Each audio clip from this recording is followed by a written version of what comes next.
All right. Hello, everyone, and thank you for hello, everyone. Thank you for joining us this morning. My name is Jasmine, and I am the YES coordinator here at the North Suburban YMCA. It is my pleasure to welcome you to Postpartum Healing: What is Normal and When to Seek Help from a Pelvic Health Therapist by Emily Grimm, pregnancy and postpartum exercise specialist. Today, she'll be discussing the changes and symptoms that impact your body after birth. We will be recording today's session to make it available as a podcast on our WISE website. So if you're a Y member, you'll be able to reference it down the road as well. The YMCA Education Series programs typically last an hour. Emily will take questions at the end of her presentation. If everyone could mute themselves during the presentation, you can then unmute yourself once she opens the forum for questions. The YMCA Education Series is free and open to the public, but as a nonprofit organization, we are always happy to receive donations from you. If you enjoy today's program and would like to support adult programming at the Y, please feel free to make a donation to our Y by going to our website. Again, thank you for joining us today, and a special thank you to Emily. Now I'll let Emily talk to you about how to navigate the postpartum phase. Please welcome Emily. Thank you so much. Thank you so much for having me. I thought I'd just introduce myself quickly. I am a physical therapist. I've been a therapist for about 14 years. And then I dove into the pelvic health PT world about 7 years ago. I have my certification in orthopedic manual therapy, and I'm a pregnancy and postpartum exercise specialist, as well as a general pelvic health specialist. So thanks for having me today. I feel very passionate about this topic because we live in a society that tells women that at their 6-week checkup, they're all cleared and able to return to all their activities. But there are so many changes that occur during pregnancy and many, many months of healing that happens after birth. We all have a different pregnancy and birthing experience, as well as different genetics that influence our recovery. So, what I want to talk about today are changes that happen to our bodies during pregnancy, how that affects us postpartum, common symptoms or diagnoses that occur postpartum that may or may not be normal, and when to seek out help from your OB or a pelvic PT specialist. And maybe we'll touch a little bit on managing, our postpartum expectations. I'm hoping to save a lot of time for questions at the end because everyone has a different journey. Everyone has different symptoms. I'm hoping you guys bring some of your questions to ask at the end. So I'll save time for that. Okay. And please feel free to ask questions during if something pops up. Otherwise, I promise we'll have time at the end. All right. Let's see if my slide will work. There we go. Okay, so changes that occur during pregnancy. Let's see. Let's go to the next slide, actually, because we already talked about that. There we go. Okay. Organs get squished and moved around. Our bowel and bladder function can change during and after pregnancy because of this. Our ribs spread and widen to make room for baby, which changes our posture and ability for our core muscles to engage. Because of this widening, our diaphragm gets flattened, which means our entire breathing pattern changes. There is tremendous pressure downward on the pelvic floor from pregnancy and growing baby, which occurs even with a C-section. So there can be dysfunction there no matter how you give birth.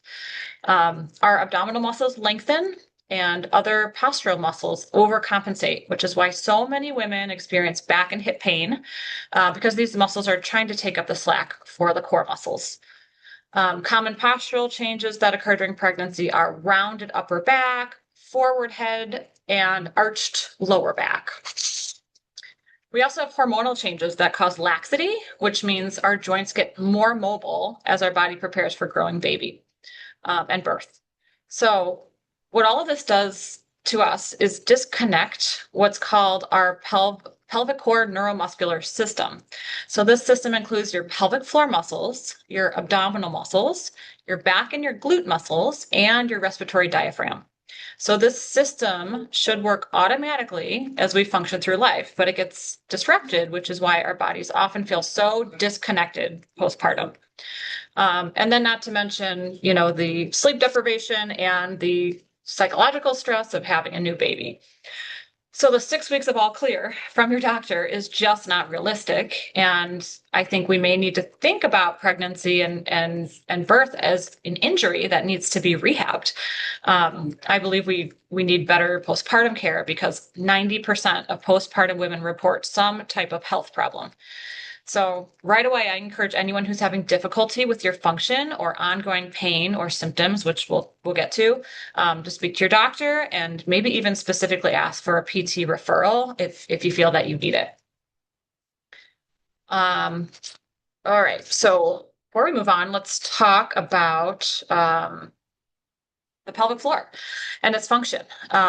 So what is the pelvic floor? I've mentioned it a few times, but many people may not know what it is. The pelvic floor is a group of muscles. It's a bowl shape inside of your pelvis. The muscles are responsible for assisting with your bowel and bladder function, your sexual function, your pelvic stability, and supporting all of our organs. So just like any other muscle, it has to contract at the right time. It has to relax at the right time. Um, and when it becomes dysfunctional, either overly tight or overly weak or both, it can no longer perform its job, which may result in, loss of urine or constipation or pain on insertion or lower back pain or hip pain and etc. So many things. It's very much involved with with vaginal delivery when tearing of it often occurs, and the pressure of pregnancy is enough to cause some dysfunction as well. It also works with the diaphragm to assist in respiration. So we know that pregnancy can change the diaphragm function because of that rib widening, which will also then affect our pelvic floor function. So it's all interconnected. The combination of pressure down on the pelvic floor during pregnancy, the postural changes that occur with growing baby, and the extreme pelvic floor stretching or tearing required for vaginal delivery can cause dysfunction of the pelvic floor muscles. They can become weak, overly tight, and not be able to manage pressure well. And like I said, even if you have a C-section, the pelvic floor can still become dysfunctional because you still go through all those pregnancy changes and all that pressure downward on your pelvic floor for many, many months. Most women will have some degree of pelvic floor tearing during a vaginal delivery. Many will get stitches for this repair. So why aren't we treating this like an injury that needs rehab, just like any other muscle in your body? The tearing can cause scar tissue, muscle dysfunction, and lead to a variety of issues. All right, so let's move on to our common postpartum issues. Here we go. Number one, urinary incontinence and constipation. So leaking and difficulty having a bowel movement. Urinary incontinence may include stress incontinence, which is when you leak urine during coughing, sneezing, laughing, or some kind of impact like running or jumping. And then urge incontinence is the frequent urge to urinate with leaking that can occur with walking to the bathroom, standing, or other daily activities, or even just feeling the urgency right after you've emptied your bladder. So start at the bottom. No amount of urinary leaking is normal. It should not be considered normal. I think we see those commercials for pads and liners, and we think it's normal postpartum, but it is not normal, and it needs to be addressed. They are a sign, both of these kinds of incontinence are a sign that your pelvic floor muscles and your pelvic core system is dysfunctional. And just so you know, normal bladder emptying should occur every 2 to 4 hours during the day and 0 to 1 time at night. You should never feel like you have to push your urine out or strain to urinate. So it's common to have urinary incontinence and constipation for a few days postpartum because of all of the trauma, but it is not normal and needs to be evaluated and treated by a pelvic floor PT specialist. I see so many women just brush these issues off as being normal now that you've had a baby. That's just how your life is, and just what happens postpartum, but it's not normal for more than a couple days and can lead to worsening symptoms over time. Okay, and then bowel symptoms. Just gonna move my screen to the other side there. Okay, so I can see my own slides. Um, so bowel symptoms could include constipation, straining, and pain with bowel movements, several bowel movements during a short period of time, and the feeling that you can't completely empty, leaking of stool, difficulty controlling gas, or shooting pain in the rectum area. Normal bowel function can vary, but typically normal is passing a bowel movement daily with a normal bowel consistency, which is like a smooth, soft snake.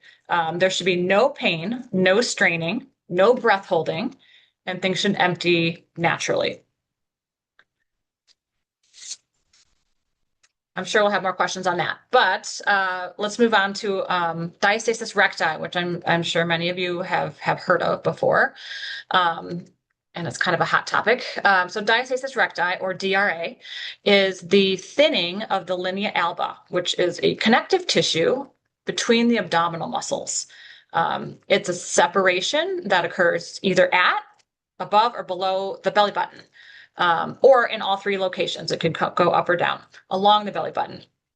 Natural stretching during pregnancy is completely normal, and 100% of women have it at their due date. So if you're noticing it right away, during pregnancy, right after, like that is normal. And 39% of women still had DRA at 6 months,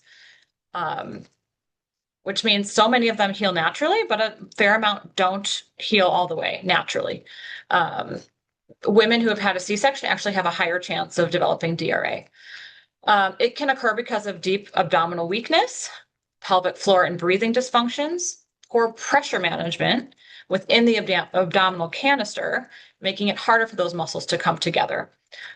It often comes along with lower back pain, incontinence, prolapse, which we'll talk about next, bowel dysfunction, and sexual dysfunction. Healing of DRA can take time. It requires fascial remodeling, which takes the longest of any other tissue in your body. So you can continue to see progress in your DRA years down the road with the right exercises. So even if it's been many, many years since you've had a baby and you still have the separation, you can still seek out help. And then you can test yourself. So you can even do this sitting right now. Typically, I have people start laying down because it helps relax all the other muscles. But if you're sitting in your chair right now, you can do this. So in my notes, you'll see I say start by laying on your back. But you can sit, put your fingers at your umbilicus, okay, with your feet on the floor, like right at the belly button, or just above and just below. And then you can just lean back in your chair and see what you feel. Do you feel your abdominal separating? Can you put 2 or 3 fingers in between your abdominal muscles?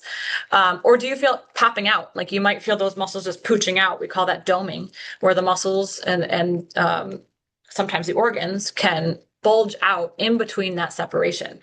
Or, is it mushy? Do your fingers just sink way down and there's just nothing, no tension there? So you can test yourself sitting right now. You can do it later where you lay down on your back and then you just put your fingers on your belly button and lift your head and see what you feel. If you notice doming or bulging or things popping out, when you're doing that test or during certain activities. Some women notice, every time I get off the couch, I can see my stomach just coning in the middle. Or when you get out of bed or out of a chair, or with any exercises, some women see it or feel it during exercises. You definitely want to seek out help for that from a pelvic PT. We shouldn't really see that coning or doming. And there are things we can do to help that. In terms of the separation, we tend to worry more about the depth of it than the width of it. Okay, we worry about how deep it is and if there's doming or coning that's bulging out more than we worry about the width of it. A deeper or doming diastasis is a sign that the body is not managing pressure well. So if there's good tension in the middle, like you can feel like really good tension in the middle, but there's some width to it, that might be more of an aesthetic issue rather than a functional one. Either way, it's important to seek out help because the wrong exercise intensity or movement patterns can actually worsen your diastasis. So I really do encourage working with a pelvic PT to help select the correct loading, to help stimulate tissue healing and remodeling, and to normalize your pressure management because you want to make sure you're not breathing right into your belly all the time, and you're not hindering your ability to heal that diastasis. So a question I get a lot is, can it heal, right? Like if it hasn't naturally healed within that 6-month period, does it heal? And the answer to that is maybe. It depends on the fascial damage. It depends on your genetics. Your genetics really contribute to your healing potential too. There's always room for improvement. You can always improve your function, your movement, help strengthen, improve your breathing patterns, and then your pressure management. So there's no downside to working on it, even many years later. I'm sure we'll have questions on that too, but let's move on to our next topic, which is pelvic organ prolapse, okay, or POP. Pelvic heaviness and pelvic organ prolapse. So is another symptom to monitor postpartum. POP is when the organs like the uterus, bladder, or rectum descend downward and can cause heaviness or a protruding sensation. Some patients talk about feeling like there's a tampon, in the vaginal area, and feeling like you're sitting on a rock or something, or just this intense heaviness that's more common towards the end of the day. It can cause incontinence. It can cause straining to urinate, and it can cause incomplete emptying of your bowels or your bladder. So it is common and normal to have heaviness for the first 1 to 2 weeks, but ongoing pressure or heaviness or that feeling like something is bulging down into the vagina should be addressed. And any exercise or activity that causes more of that feeling needs to be avoided. Immediately postpartum, this feeling can be pelvic floor weakness, and pelvic floor strengthening exercises can actually help significantly. However, it can be a sign of pelvic organ prolapse if it persists more than a week or two. And it occurs in pelvic organ prolapse, or POP, occurs in up to 50% of women after having a baby on physical exam. So it's very, very common to have some degree postpartum. It will typically heal within 3 to 12 months. And the right kind of exercises can help the process. So again, it feels like that really heaviness or full sensation, downward pressure as the organs are kind of descending down. And again, it can be caused by too much pressure downward on the muscles, or from the tearing and stretching during delivery, or by poor muscle function in your pelvic core system. You can ask your moms or parents, because a family history of hernias or pelvic organ prolapse should lead to extra caution postpartum and may require longer healing time, longer rehab time before adding in higher level exercise. So can POP fully heal? Again, the answer is maybe. If the prolapse is just from too much downward pressure, then it can probably heal with working on your core and pelvic strengthening and appropriate pressure management. If it's from fascial tearing, like muscle tearing during delivery and pressure, it can definitely improve, but there may always be a little bulge feeling. So you just want to make sure you have a really strong core, really strong pelvic floor, good pressure management, especially with heavier lifting and higher level functional activities. So if you're feeling any of those symptoms, I recommend having your OB assess for them. They can look internally and diagnose you if they think that that's what you have, and then immediately seek out pelvic PT so you can learn some techniques to help with healing, help manage it, and work on all those things that I listed. All right, let's move on. So posture, back to posture. We talked about this a little bit, but it's a big topic here. So our posture changes, as we touched on earlier, during pregnancy. Women tend to develop that increased lower back arch, a more rounded shoulders, as well as that widening of the rib cage due to the growing baby.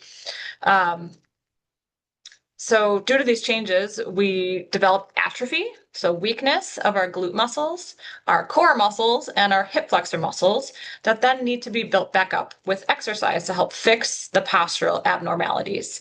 So this is called, again, the pelvic core system, and all of the muscles need to work together automatically, right? I think I talked about it earlier, like this all gets disconnected from the posture changes and needs to be turned back on so that they can work together normally, automatically during our daily activities.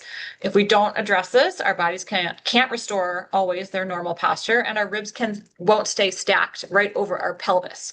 And when our ribs do not stay stacked over our pelvis, we have symptoms. Our pelvic floor muscles can't activate. Our pelvic floor muscles can't do the right thing at the right time, and it leads to things like incontinence, or pain, or worsening diastasis, and other symptoms like that. So I see a lot of women in my practice that develop these symptoms 10 to 20 years later, you know, and even like into that menopause phase, perimenopause and menopause phase, because then, things start changing with hormone shifts, but they haven't addressed these issues since pregnancy, and then everything is much, much worse. So because a lot of this wasn't addressed immediately postpartum. So are you noticing that your ribs got wider and stayed wider from pregnancy? Like your bras don't fit, and your t-shirts and your dresses, like they don't fit around your rib cage anymore. That can be helped. That is not, you're not stuck with that. It is, they stay wide because of the poor breathing patterns, the core weakness, and then the tightness in our mid back and upper back muscles, which needs to be addressed with strengthening the right areas and working on the tension in the right areas and bringing those core muscles to pull the rib cage down. So just so you know, tell everyone that can be fixed. I have so many women that had no idea that they could even improve that. And then they have to get all new clothes and all new bras because nothing fits anymore after they have a baby. All right. And then pain. Okay. So pain is also a big topic here. So soreness and pain is common and normal in the vaginal area immediately postpartum. And soreness and bleeding can last several weeks, especially if it's your first. C-section pain is also normal for that 8 to 10 weeks as the incision is healing. But beyond that, pain is common, but it is not normal. If you have hip pain, low back pain, pelvic pain, pain with bowel movements, pain with intercourse, pain with exercise, that is something that should be addressed by your OB and a PT. There's probably some muscle imbalances, some weaknesses, some postural dysfunctions, some scar tissue in the pelvic floor, or other orthopedic issues that are a result of all these changes. All right, so again, not normal. Pain is not normal, beyond that first few weeks. Here's a special note on C-sections. It requires cutting through a lot of layers of muscle. So it's not just one scar, it's many, many scars. And scars need scar work, scar massage, to decrease any adhesion formation, and to improve organ mobility. So those scars from a C-section, they can heal, they can scar all the way down to your bladder, to your digestive system. They can become really, really deep. And they cut right through your deep abdominal muscles. So your muscle is not there anymore, and you need to learn how to turn it on, how to activate it, and how to build it back up.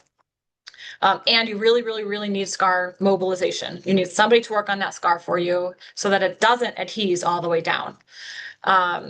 Scar tissue can create numbness, pain, and restriction, become hypersensitive. Like it's really sensitive to the touch, like your pants don't feel good. You can't have anything sitting on that line. And that can affect muscles from contracting, and it can limit organ mobility. It can obstruct your bowels and complicate future pregnancies, as well as cause bladder incontinence and irritation. And so make sure with C-section, you allow a lot of time for healing. It is only your scar is only 50% healed at 6 weeks, only 50%, and 73 to 93% at 6 to 7 months. So it's not even 100% healed at 6 to 7 months. So again, my 6 to 8 week cleared by your OB, it does not mean you are ready to return to all the activities. You have to go slow and remember how many things in your body are still healing. So I highly encourage anyone who's ever had a C-section to seek out PT early on, right away, if you can. And if you haven't, and it's, you're 2 years out or whatever, you still can get help. You can if you're having issues. Um, all right. So how do we tell if our pelvic floor is tight or weak, right? There's a list of symptoms here that you can, read and look through and see if one of them, fits what you're feeling. So symptoms of a weak pelvic floor muscle include deep pain with penetration. So intercourse will be painful, leaking with sneezing, coughing, laughing, lifting, and the feeling like you can't get a good contraction of the pelvic floor. Your pelvic floor may feel very vulnerable in a deep squat. Sex may not quite feel the same after having a baby, and you may experience lower back and hip pain. So Kegel exercises, which are pelvic floor muscle contractions or holding in the flow of urine, they can help these symptoms. So you can do a little self-assessment. Can you hold in the flow of urine? Can you do a Kegel exercise? Okay. Can you feel like you can squeeze and lift inward? And then can you hold it for 10 seconds? We should be able to squeeze, lift inward, and hold for 10 seconds. Can you contract and relax really quickly? Because our muscle needs to be able to do that as well. And then, the other thing you can do to test it is you could try to stop your flow of urine. And the next time you're on the toilet, see if you can squeeze that muscle and stop your flow. And that is just a strength test and just to sort of see if you can do it.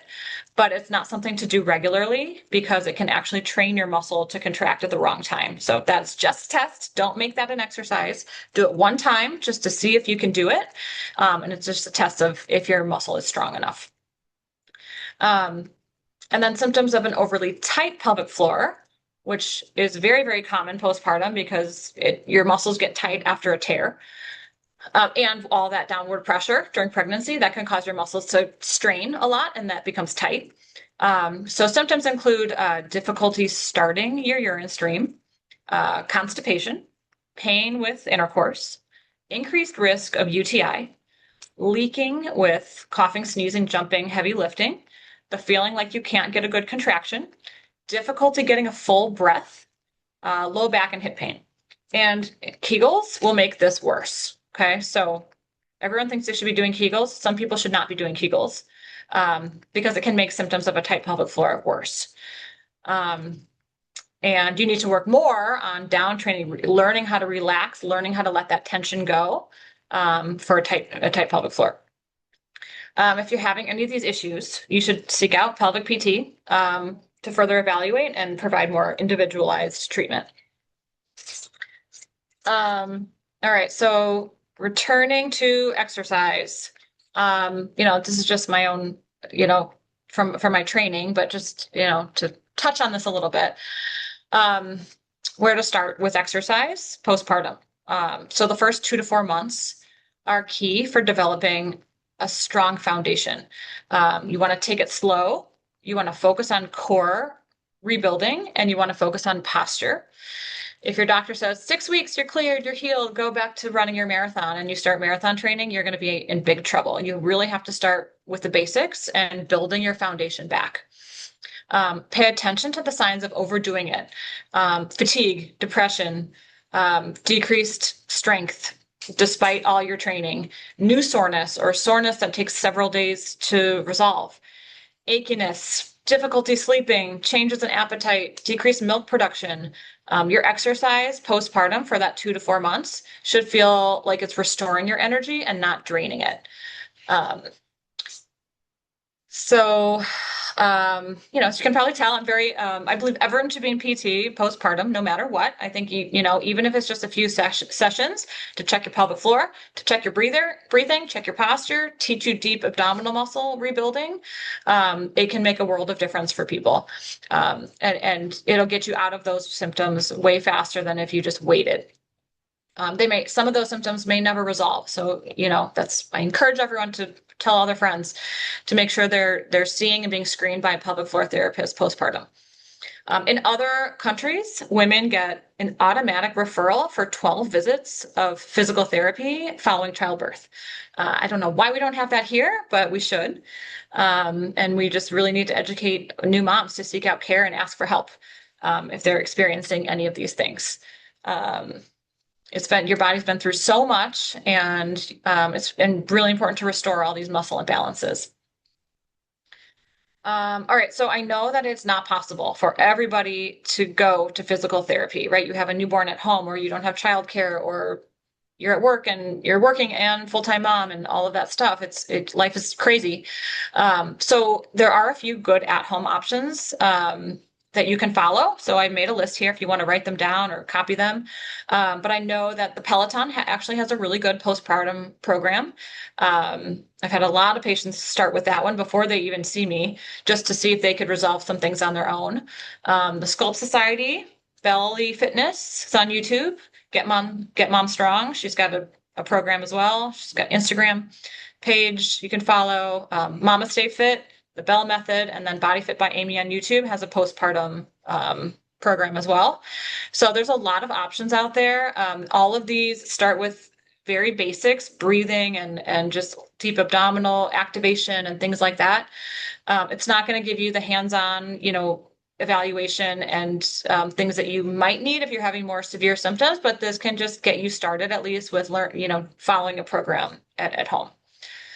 Um, okay, let's see. All right, well, that's the end of my lecture, and I know I'm done kind of early, so I'm hoping we have lots of discussion or questions or things that I can answer for you guys. I don't know. Anyone have any stories to tell or questions that they have about themselves?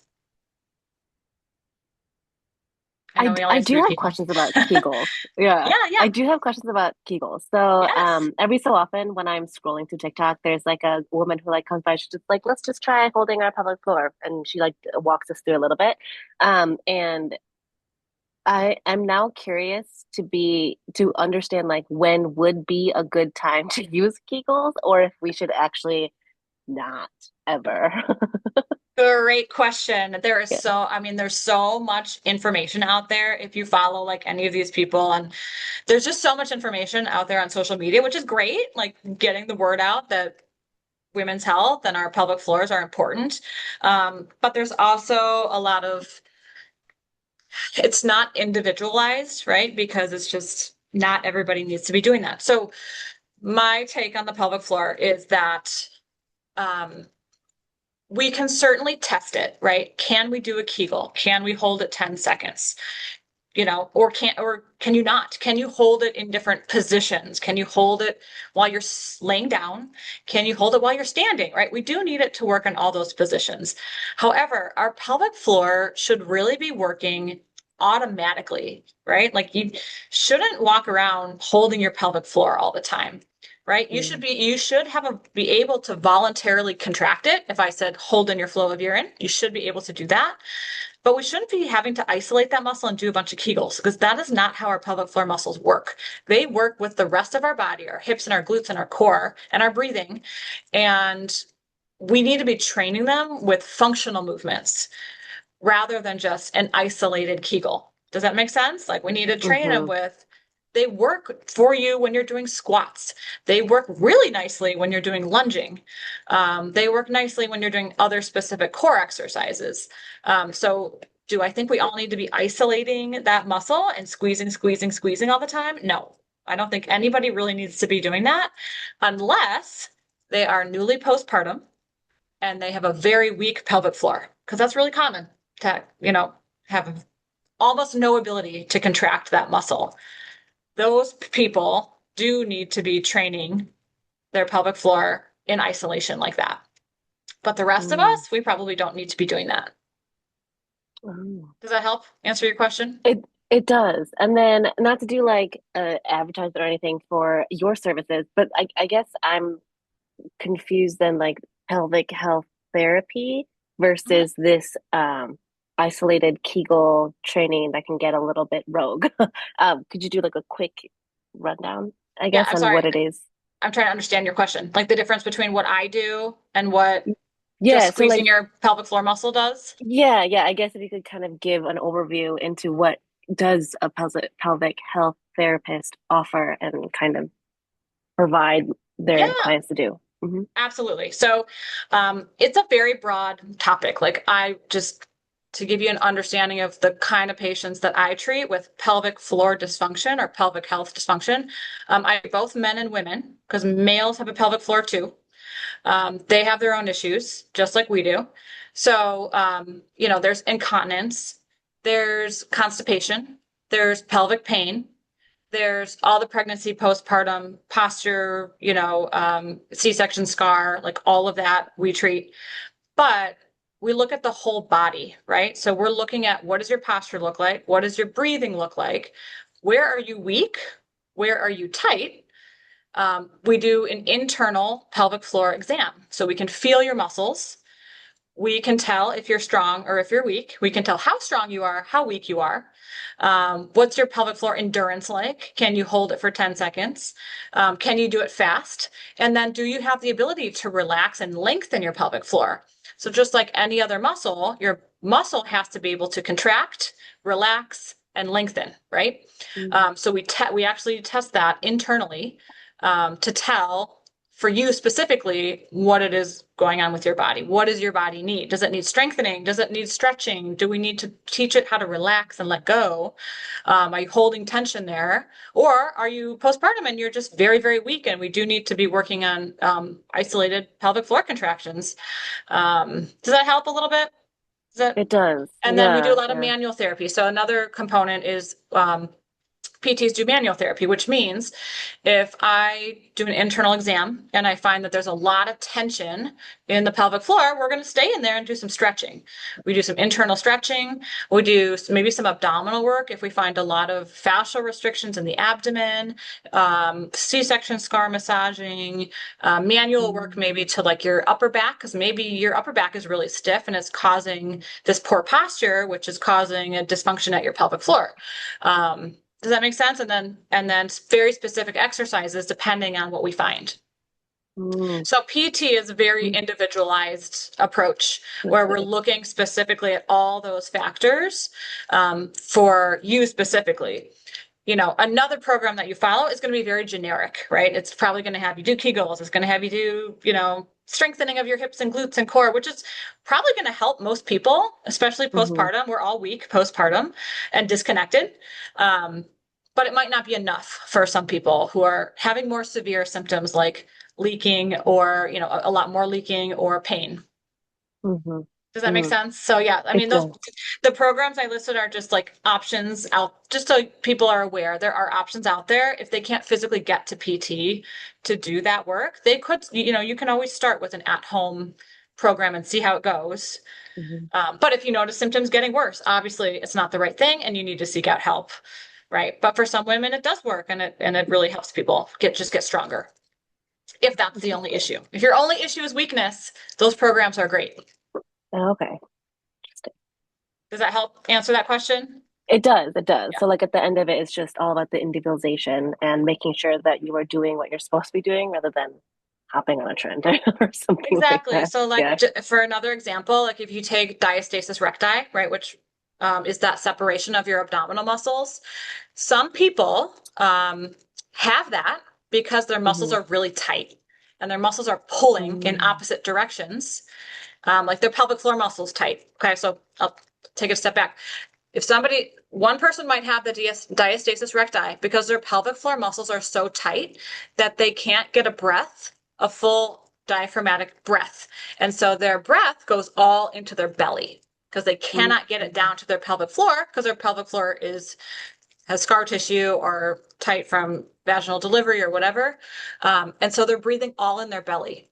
And if you breathe all in your belly, it hinders the healing of that diastasis rectus because you're just putting pressure on it with every breath. You're pushing out and separating it more with every breath, right? And then there might be another person who doesn't have any tightness but has so much weakness they can't engage their core muscle or their oblique muscles, and that's hindering everything from coming back together, right? So there can be many reasons why people have that separation, and it's not a one size fits all approach.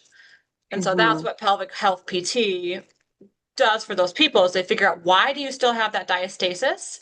Is it your breathing pattern? Are you just breathing into your belly? Is your pelvic floor tight? Or do you just have a ton of weakness in your whole system that needs to be addressed?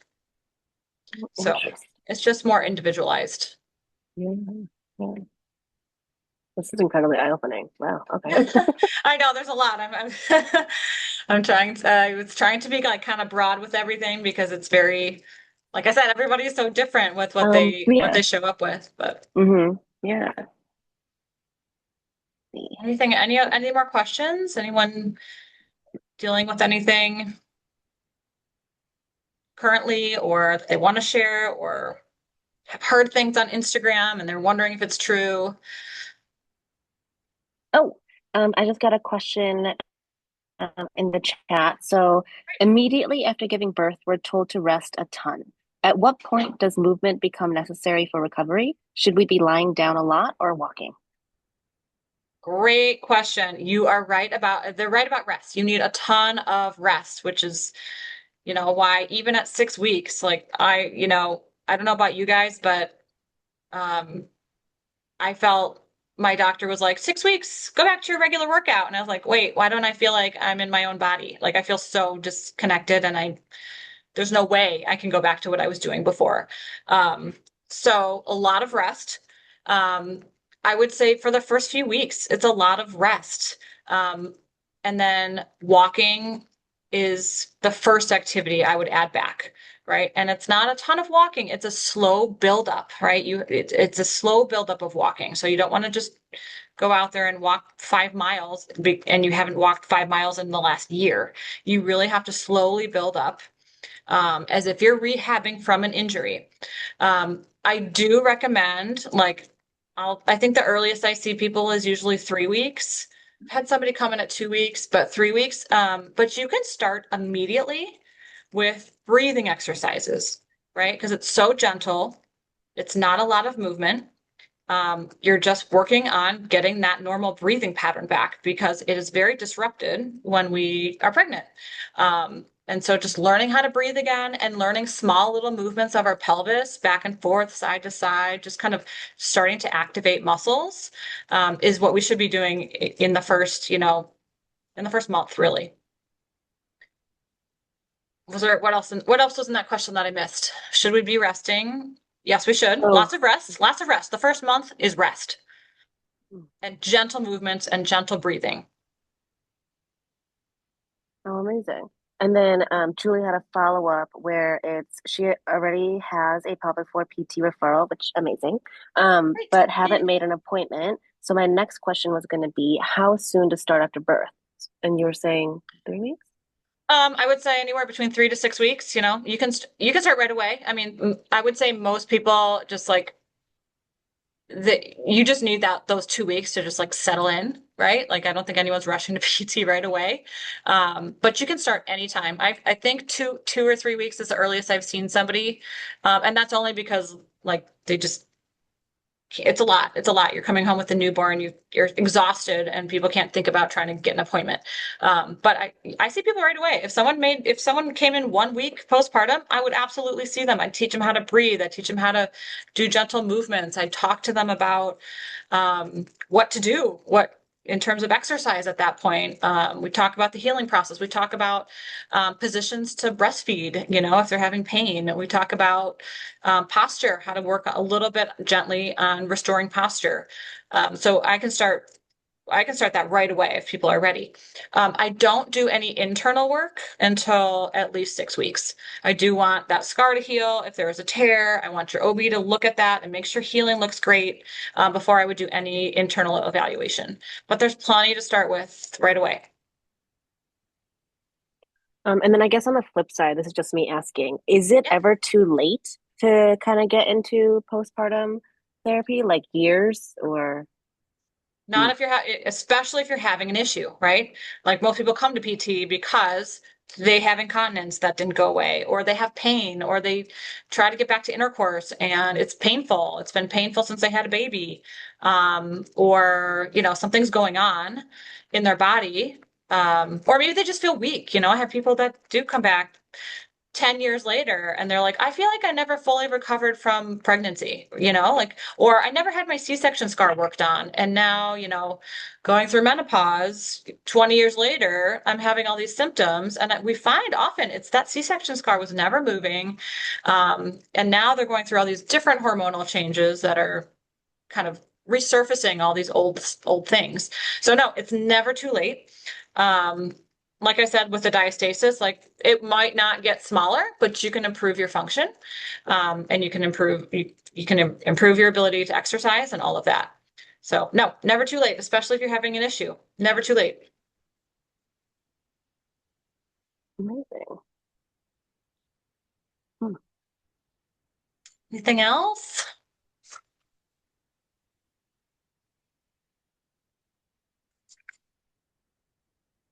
Sorry if that was a lot of information. I know. That And it was kind of great. sounds It was scary, like, great. oh gosh, we go through so much when we're pregnant. And it's really not to say, oh gosh, our bodies are messed up after pregnant. It's just pregnancy. It's just to sort of acknowledge the things that our body goes through and like how wonderful it is, but also it's a lot for us. And it takes years to really feel like yourself. So, I there's so much out there on social media that's like, get your body back in 6 weeks and you should be lifting. And, I'm 3 months postpartum and I'm heavy lifting and I'm back to CrossFit. And, like that's not realistic. And I'm sure most people will tell you that they do not feel ready to do heavy weightlifting at 3 months postpartum. Hmm. And so I just want to normalize that and kind of open everyone's eyes to like how much we go through during pregnancy. It's not it and our system hands you a baby, checks you at 6 weeks and said you're good, you're normal. But most of us don't feel normal. It takes up to 2 years to really heal fully from pregnancy and childbirth. So Oh, everyone wow. should just, remember that and be gentle with yourself and, do what's best for you and listen to your body and, um, not stress and compare yourselves to other people on social media, because everyone's journey is so different. And our genetics, yeah, make a big difference too.